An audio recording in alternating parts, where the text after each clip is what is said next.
কাউকে খুব প্রাণপণে চেয়ে দেখবেন, ঈশ্বরের কাছে হাত জড়ো করে মার্বেলের মতো ছলছলে চোখ দুটো নিয়ে কাউকে নিঃশব্দে চাইবেন।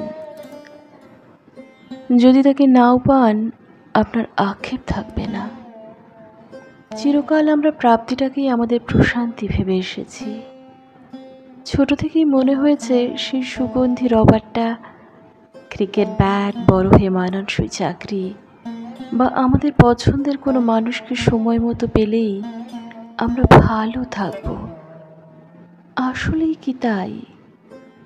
না পাওয়ার মধ্যে আমরা যে ছটপটানি, যে অভ্যেসটা খুঁজে পাই, সেখানেই মানুষ নিজেকে চিনতে শেখে, উপলব্ধি করতে শেখে। বাকি ওই এক জীবনে আমাদের সব কিছু পেতে নেই।